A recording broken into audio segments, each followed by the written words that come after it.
segunda parte del cuatrimestre y que va a estar relacionada con un caso que les voy a plantear, donde van a estar probablemente relacionados tanto los principios generales que venimos viendo en toda la materia, como también cuestiones relativas al derecho colectivo de trabajo. Es importante que traten de venir a todas las clases, porque vamos a dedicar una parte seguramente a seguir el cronograma, a ver todos los aspectos que quedan pendientes, pero también vamos a ir avanzando en el análisis de ese caso, que va a estar vinculado también con el tema de los precedentes judiciales.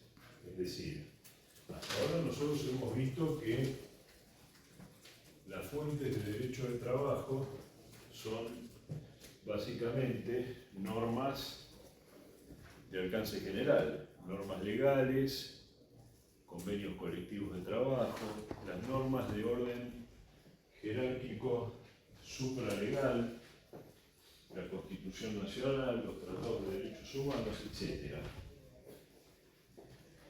Pero,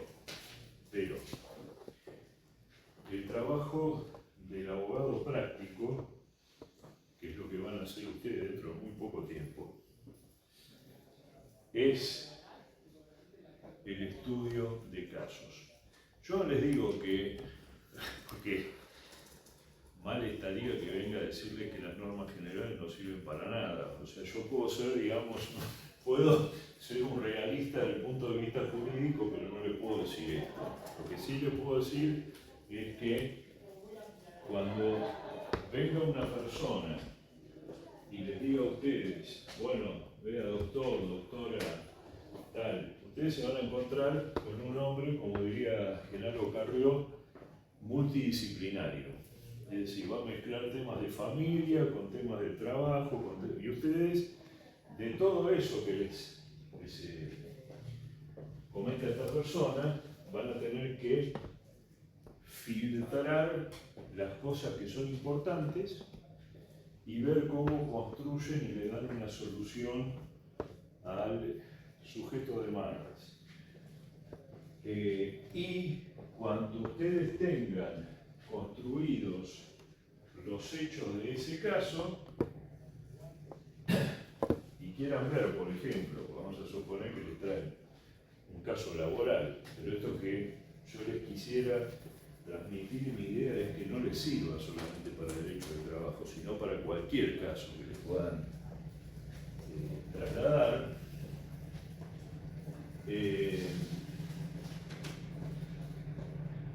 Van a ver cómo ese caso, esos hechos, se adaptan a casos judiciales, los repertorios de jurisprudencia, que puedan ser aplicables a su cliente. Y ahí les puedo asegurar que la ley de alcance general va a ser de una utilidad, no les digo nula, pero bastante relativa.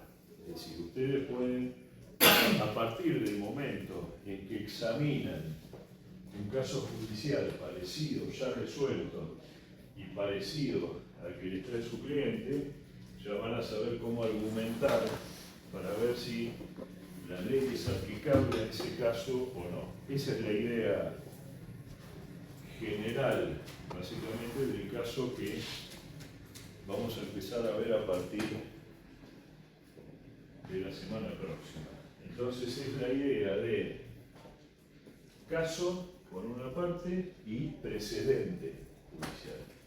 Es decir, para que ustedes se den una idea, si ustedes, por ejemplo, tuvieran que litigar, y puede llegar a suceder eso, ante la Corte Suprema en algún momento, si ustedes se valen únicamente de lo que dice la Constitución Nacional, no les va a servir para nada. Es decir, lo que sí les va a servir es la colección de fallos o de jurisprudencia que tiene la Corte Suprema de Justicia de la Nación sobre casos parecidos o idénticos al que te van a tener entre manos. Y lo mismo para cualquier disciplina. Yo lo que les estoy el ejemplo que les estoy dando ahora es la jurisprudencia de la Corte Suprema, por ejemplo, sobre cuestiones de qué tipo, cuestiones federales, que son las que tienen competencia ese tribunal. Pero lo mismo para derecho laboral, para derecho civil, para el asunto que ustedes vayan a tener entre manos. En síntesis, para que empiecen a razonar como abogados. Es decir, el derecho nuestro, sobre todo el derecho procesal, salvo, bueno, los que vayan a hacer penal, ustedes sabrán en qué se meten, ¿no? Pero digamos, los que vayan a hacer penal van a tener que seguramente manejar todo el tema de, como se dice ahora, de litigación oral. Pero lo que es laboral, civil y comercial sigue siendo procedimiento básicamente escrito. Es escrito. Pero la forma de argumentar y el razonamiento es exactamente el mismo. Entonces, vamos a ver la semana que viene lo que les comentaba, hecho, casos, precedentes, y vamos a seguir entonces ya con la segunda parte del programa de la materia, que ya está referido a las distintas cuestiones de derecho de trabajo, de derecho colectivo de trabajo, que como ustedes ya vieron, tiene por centro la asociación sindical y también el estudio de los conflictos colectivos de trabajo y las convenciones colectivas de trabajo. Porque el sindicato negocia y lógicamente también utiliza la huelga como una forma también de negociación para conseguir mejoras laborales para aquellos trabajadores que representan. Hoy lo que vamos a ver básicamente es una garantía constitucional, y la vamos a ver brevemente, tal como está plasmada, por supuesto, en el artículo 14 bis de la Constitución Nacional y en la ley 23.551 de asociaciones sindicales, que es la estabilidad en el empleo de los representantes gremiales para que puedan desempeñar su labor, para que cumplan con su finalidad, que es la de... ¿Cuál es la finalidad de los representantes gremiales? ¿Representar el interés del trabajador? Bien, representar el interés del trabajador. Bien, ahí vamos bien, pero ¿qué interés concretamente? Algo mencionamos en clases anteriores,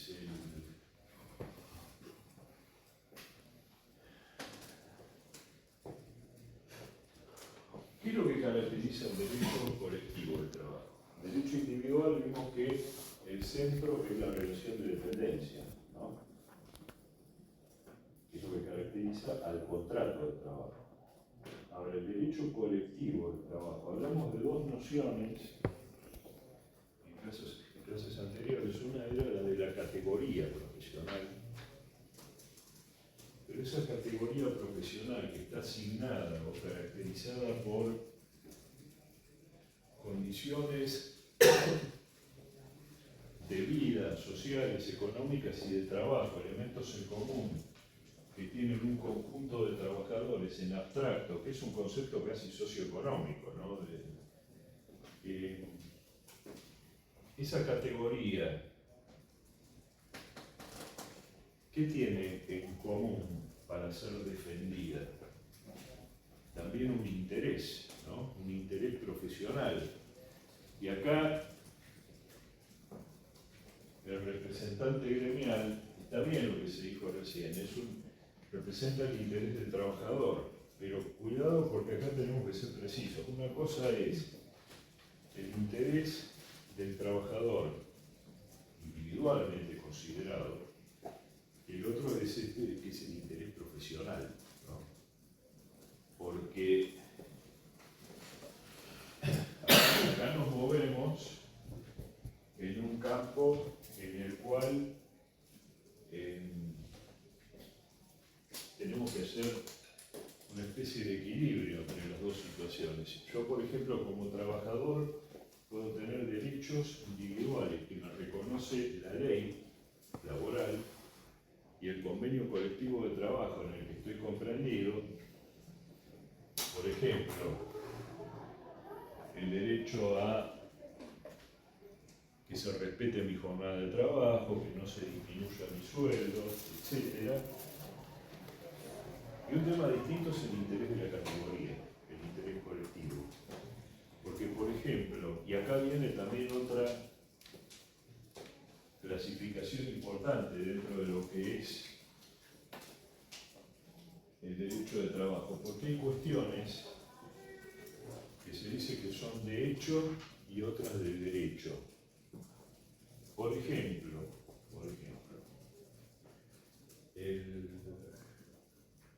supongamos que un acuerdo colectivo, ustedes saben que los acuerdos colectivos, al menos en nuestro país, y esto es lógico, por una inflación endémica, un montón de cuestiones que son fundamentalmente vinculadas al salario, casi siempre son salariales. Lo que hay son acuerdos que lo que renuevan y lo único que pactan y acuerdan son incrementos salariales. Después, si digamos se mejoran algunos de los derechos de convenio, se regulan otras cuestiones, casi es por casualidad. Pero digamos, lo que se pacta básicamente 1 o 2 veces por año es la actualización de los salarios. El salario básico, que generalmente ese salario básico es la base también de cálculo, por supuesto, de otros adicionales previstos en el convenio. Entonces, cuando se va a discutir la actualización salarial, lógicamente eso es una cuestión de hecho que va a afectar a toda la categoría comprendida en el convenio. No es una cuestión individual de cada uno de los trabajadores. Esa cuestión individual vendrá después, durante la vigencia del convenio. Por ahí cada trabajador defenderá su interés individual y como es su interés individual, lo defiende como él cree que corresponde defenderlo. Es decir, solamente lo va a defender un representante gremial en la medida en que ese trabajador lo autorice o lo habilite a defender ese interés individual. En cambio, ese trabajador individualmente considerado, si es un representante gremial, si no es un representante gremial, no puede pedir en general un incremento salarial para toda la categoría o convocar una huelga. ¿Se acuerdan que nosotros hace pocas clases vimos que había un fallo de la Corte Suprema de Justicia de la Nación, el fallo Orellano con Correo, del año 2017, que estableció que una huelga, que es un acto de abstención colectiva de los trabajadores, solamente podía ser convocado o podía ser titular de ese derecho de huelga un gremio, no un trabajador o un conjunto de trabajadores individualmente considerados. Entonces acá hay que distinguir con claridad, aunque a veces cuando uno analiza los casos concretos y las situaciones estas que son bastante dinámicas, esos límites conceptuales son difusos. Una cosa es el interés colectivo y otra el interés individual. Pero la ley 23.551, la ley organizaciones sindicales establece que solamente se puede representar el interés individual de un trabajador cuando ese trabajador habilita, autoriza al representante gremial a formular, por ejemplo, un reclamo.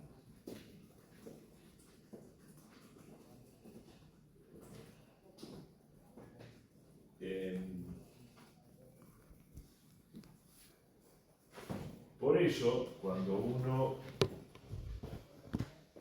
lee con atención, por ejemplo, los artículos 43, 44 de la ley 23.551, que son los que se refieren a cuáles son las incumbencias, aquellas facultades que tienen los representantes gremiales en el establecimiento, que son los delegados, miembros de la comisión interna, se sorprende porque son pocas las facultades que estrictamente tienen y que generalmente se refieren justamente a un interés amplio de sus representados. Por ejemplo, el cumplimiento en general de la ley laboral y de los convenios colectivos por parte del empleador. Pueden pedir documentación para ver el cumplimiento de ese mandato. Y hasta hace poco, aunque lo sigue siendo también en parte, había una función muy importante que tenían los sindicatos, que era la de fiscalizar el cumplimiento del ingreso de los aportes y contribuciones de obra social, sistema de obra social. ¿Por qué? Porque hasta el 2023, inclusive, estaba vigente un sistema de obras sociales en los cuales el trabajador que ingresaba encuadrado en un convenio colectivo de trabajo tenía obligatoriamente que ser beneficiario al menos durante un año de la obra social sindical de la actividad. Entonces, si ustedes, por ejemplo, tenían una empresa que estaba comprendida en el convenio de metalúrgicos, ese trabajador ingresaba, estamos hablando, insisto, hasta el año 2023 inclusive, ingresaba a trabajar en esa empresa y obligatoriamente el empleador tenía que encuadrarlo, a no ser que tuviera una opción de cambio que había elegido, ¿no? Voluntariamente, pero si ingresaba sin obra social porque estaba desempleado hacía un tiempo, ingresaba en la obra social de metalúrgicos y tenía que permanecer obligatoriamente en esa obra social durante un año. Después vieron que se le reguló todo eso, es decir, hoy una persona que ingresa a trabajar en relación de dependencia puede elegir libremente la obra social que quiere. Lo que sí tiene que respetar es que si elige una obra social, una vez que la eligió, tiene que permanecer un año como beneficiario de esa obra social. Esas son las reglas actuales. ¿Qué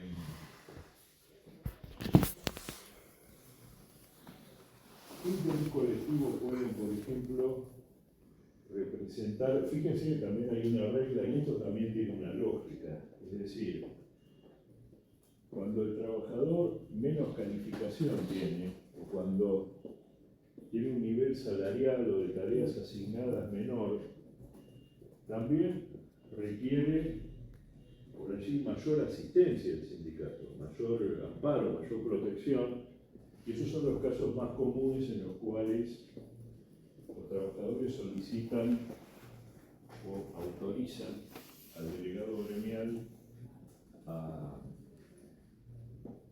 formular un reclamo, que además, inclusive, ese delegado, además de ser autorizado por el trabajador, tendría que ser, o por lo menos, al menos ponerlo en conocimiento también del sindicato que está afiliado.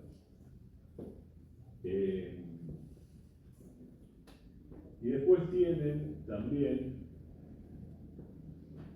cláusulas en los convenios colectivos que establecen cuáles son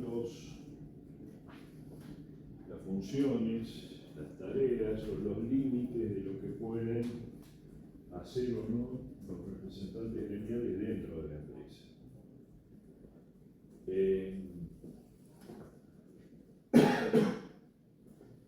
Y le digo que es un ejercicio bastante interesante de hacer, porque muchas veces esto no coincide exactamente con lo que sucede en la realidad. La realidad a veces, y esto depende muchas veces también de la situación de hecho y del poder negociar dentro de cada empresa,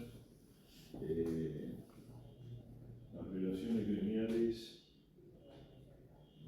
primero se ponen por delante, como siempre, los hechos, la realidad, y después ve cómo se encuadra o se ajusta a las normas legales, ¿no? Pero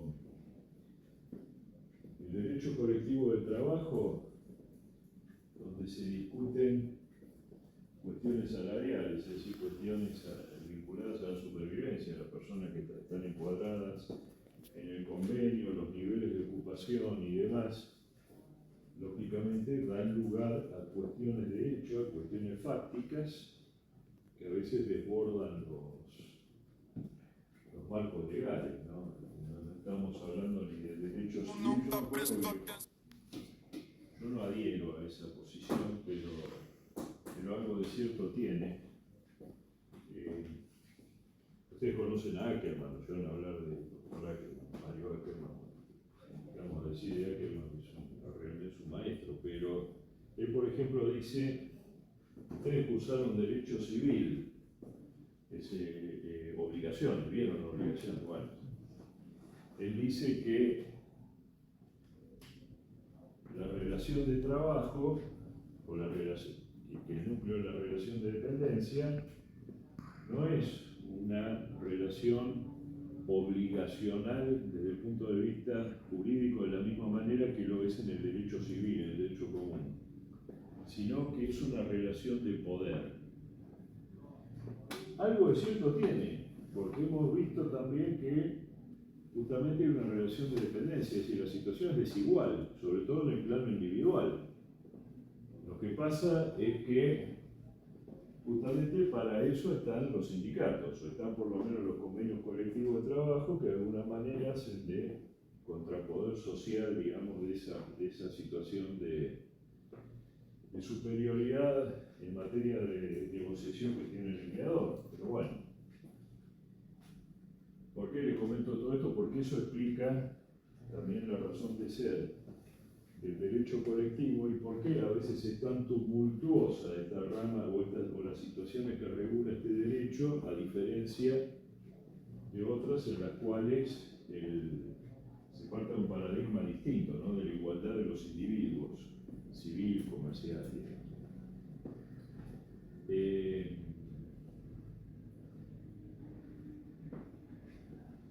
O sea, yo decía, yo no estoy muy de acuerdo con esa posición porque si uno lo encara únicamente como si fuera una diferencia de poder, corremos el riesgo de dejar de lado las reglas aplicables que también existen, porque si bien lógicamente el derecho laboral es protectorio, la otra parte también tiene derechos.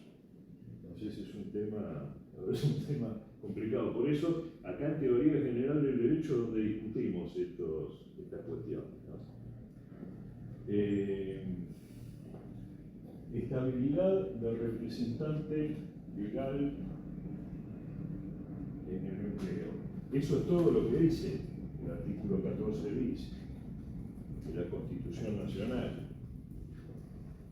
Pero, como todo derecho constitucional, admite distintas formas de reglamentación. Esto también lo vimos en algún momento. Desde que en 1945 se empieza a adoptar un determinado modelo de relaciones gremiales en el país, siempre lo que eligió el legislador fue garantizar la estabilidad absoluta del representante sindical en el empleo, lo que implica la prohibición despedir, en eso estamos todos de acuerdo. El tema es cuál es la consecuencia en el caso de que el empleador transgreda esa prohibición. Inclusive en algún proyecto de ley, no en algún proyecto de ley, en una ley, está bien. Ustedes me pueden decir, bueno, sí, pero fue dictado por un gobierno de facto. Sí, está bien, fue dictado por un gobierno de facto, pero que fue la ley 22.105 de 1980, lo que se estableció fue que en el caso de que el empleador decidiera despedir a un representante gremial, la consecuencia era un agravamiento indemnizatorio importante a modo de sanción para desincentivar, digamos, supuestamente al empleador a disponer esos despidos. Fíjense, vuelvo a decir que en el artículo 14 de la Constitución Nacional, lógicamente, la Constitución establece reglas muy amplias, reglas generales, después hay que ver cómo se reglamentan. ¿Cuál es la crítica principal que ustedes le harían a una ley como esa, más allá del origen, ¿no? Pero a una ley que, en lugar de asegurar la estabilidad absoluta, además, ¿qué significa estabilidad absoluta? Significa que la persona tiene derecho a ser reincorporada en el caso de ser despedida, que es el esquema de la ley actual, de la ley 23.551 a grandes rasgos. Pero comparándolo con esta ley, ¿qué crítica le harían a una ley que establece un agravamiento indemnizatorio? Vamos a suponer que una ley dice que si se despide al representante gremial, el empleador va a pagar una indemnización equivalente a 5 veces la del 245. Indemnización por despido. Que tenga la representante de la empresa. Es como veo lo que vimos cuando hablamos del despido por causa de discriminación, Sí. que lo que habíamos, yo lo que había planteado, Sí. era que era como ponerle un precio al despido por discriminación. En este caso ya la estabilidad pasa a ser relativa, no es absoluta. Y no estás garantizando en realidad nada porque alguien tiene una espalda para afrontar esa indemnización, no. Sí. Lo vas igual. Ok. ¿Los demás qué tienen para decir eso? ¿Coinciden? Que la ley no reglamenta el derecho constitucional, sino que permite vulnerarlo porque no hay que interferir. En realidad no sé si permite vulnerarlo porque dijimos la Constitución no dice nada sobre esto, dice garantizar la estabilidad del empleado, del representante gremial. Pero es la crítica que se le hizo a ese tipo de ley. Es la crítica que se le hizo. Entonces, no tengo plata, no tengo representante gremial, los echo a todos y les pago la indemnización. ¿Cuál es el modelo de la ley 23.551? ¿Alguno por ahí lo conoce? ¿Cuáles son qué es lo que prevé en caso de despido del representante gremial? ¿Qué alternativa tiene? Si lo saben, si no, no tiene por qué, obviamente, recordarlo, pero se supone que lo tuvimos que ver en algún momento, pero bueno, no importa. ¿Qué situaciones se pueden originar ahí? Yo soy el delegado y el empleador me dice: usted no entra más acá, o me manda una carta de documento y me dice: queda despedido.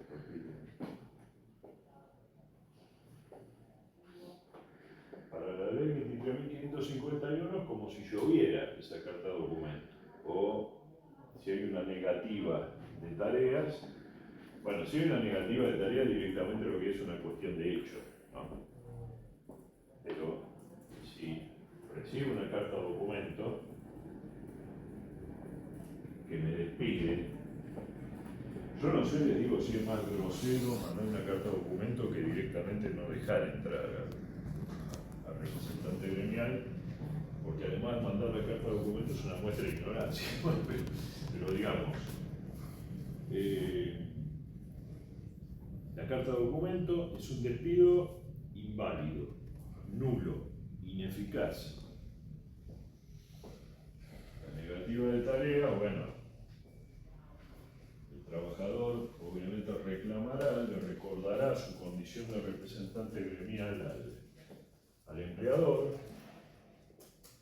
En todo caso verá cómo acciona judicialmente. Les digo, es más complicada la situación para el empleador si expresamente manda una carta de documento, pero bueno, eso es harina de otro costal. Le desconoce, digamos, el carácter del representante gremial. Supongamos que lo despide, le manda la carta de documento, ahí el representante gremial, como trabajador en relación de dependencia, con estabilidad en el empleo, dejando de lado lo que dice la ley 23.551, ¿cómo se imaginan ustedes qué actitudes podría adoptar el representante gremial frente a esa situación? Se podría considerar despedido.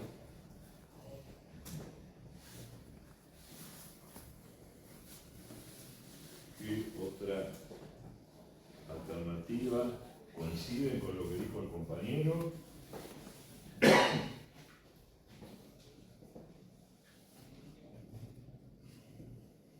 Hay una prohibición de despedir. Si hay una prohibición de despedir, ¿qué acción tendría Reinstalar en el trabajo.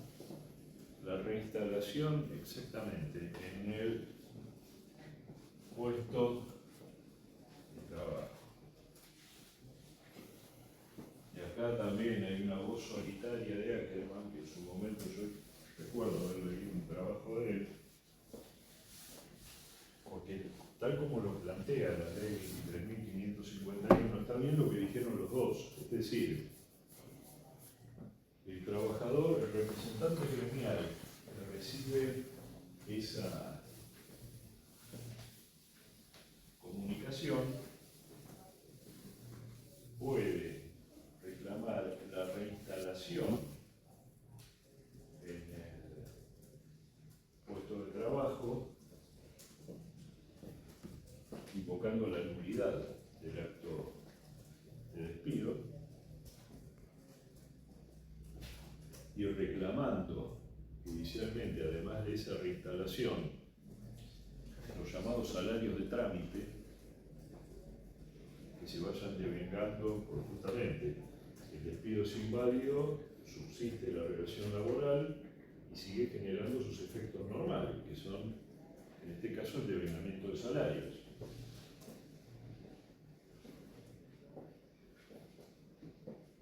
O se considera en situación de despido indirecto, que es lo que comentaba vos. Ahora, ¿cómo se puede considerar en situación?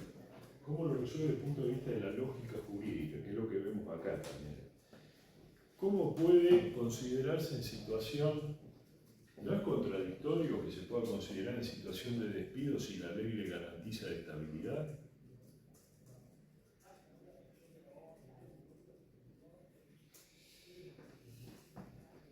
Se puede considerar situación de despido indirecto, pues lo dice la ley. Pero ¿qué tendría que haber en el medio de esto? Entre el acto nulo y la comunicación del trabajador de considerarse en situación de despido indirecto. Hay una noción que ustedes la vieron posiblemente en derecho civil, cuando se habla de la nulidad del acto jurídico que permite sanear un acto anulable, por ejemplo, que carece de efectos, cuando el vicio no es tan grave o es inclusive en interés de la persona que le interesa justamente validar ese acto nulo. Hay algo que se llama convalidación, saneamiento del acto jurídico, y en este caso la ley le permite al trabajador convalidar el despido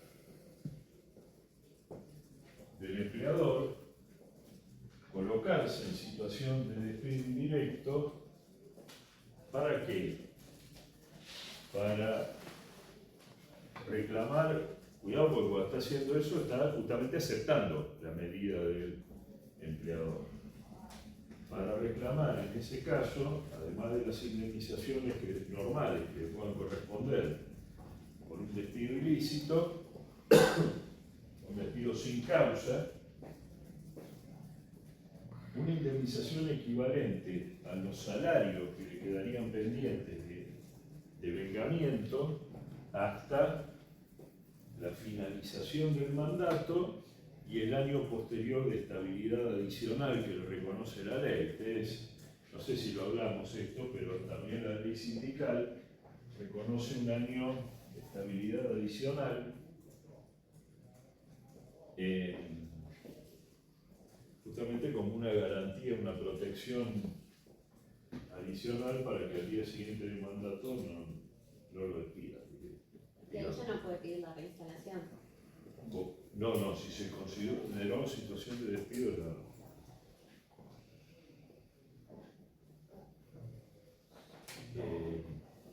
Ahora les voy a comentar algo pues muy interesante, la pregunta que hiciste. Recuerdo que una vez un empleador que envió una carta documento despidiendo a un representante gremial, y ni bien salió la carta documento, mandó otra retractándose.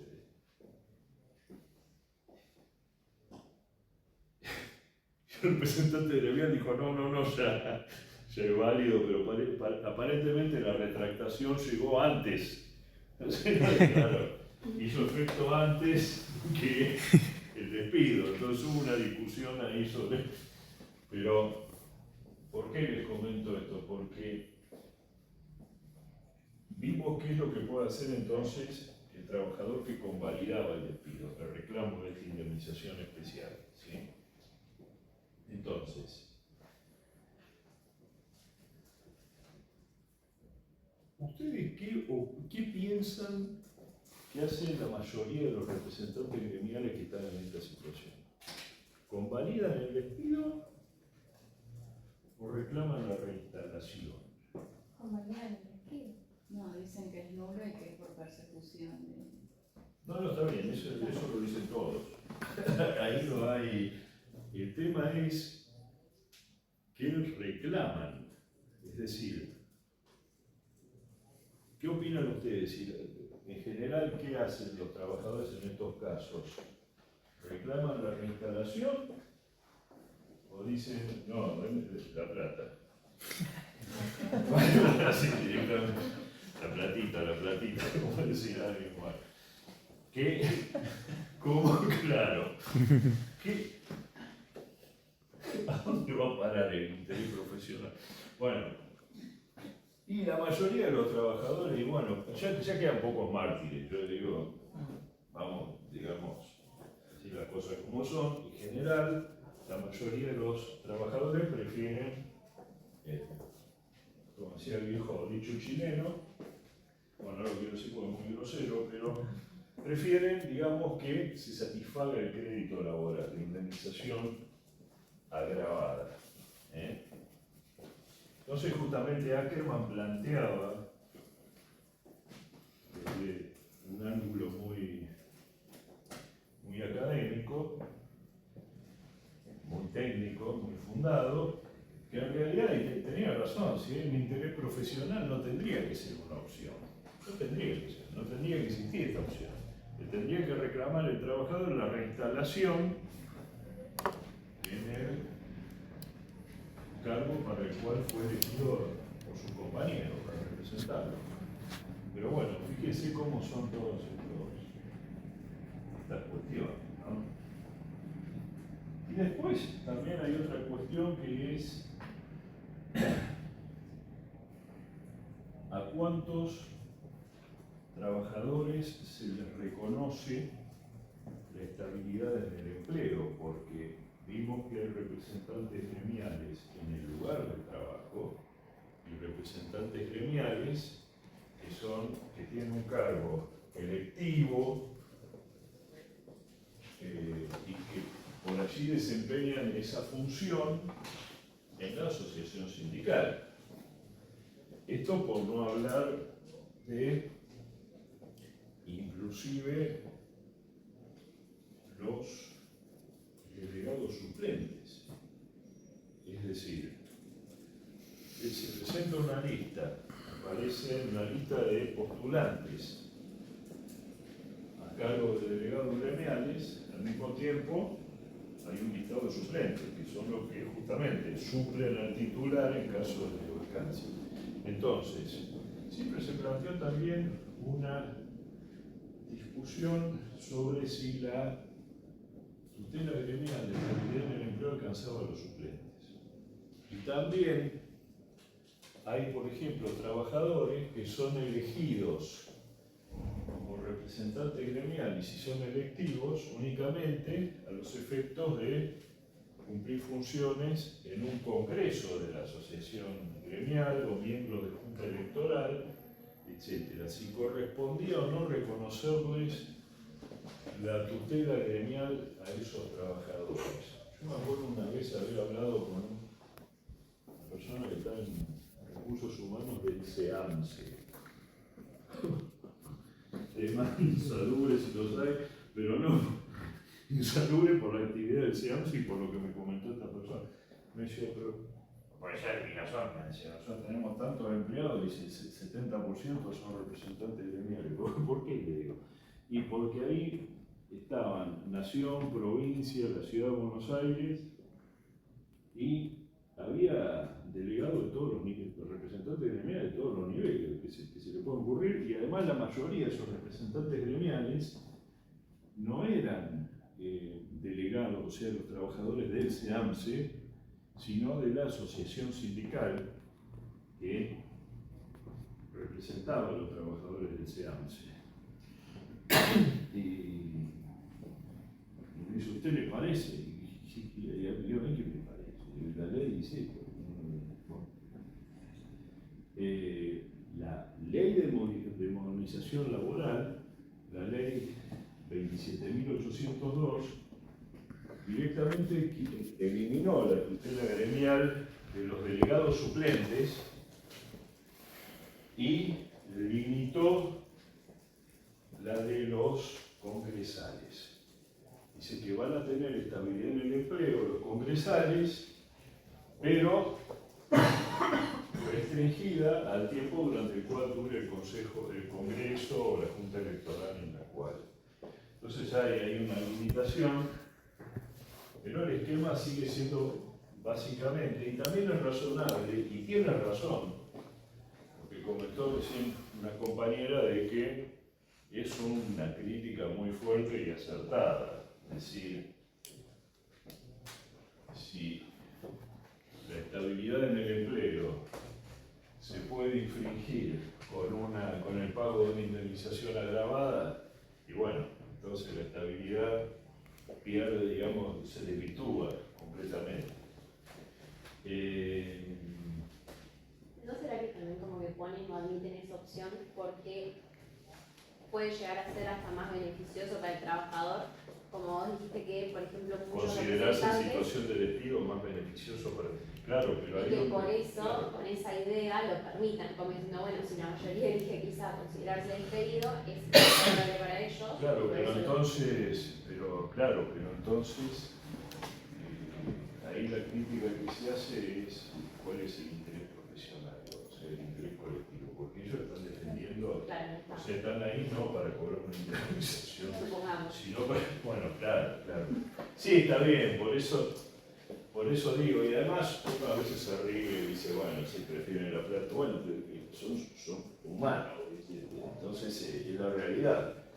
Pero por ahí es un tema que está bueno para analizarlo, para plantearlo y ver si no se le puede encontrar alguna forma distinta, ¿no?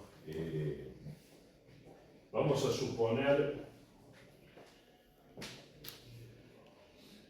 que la ley estableciera como única medida, que yo creo que es lo que subyace detrás de la crítica de Ackerman la única medida habilitada a la acción de reinstalación.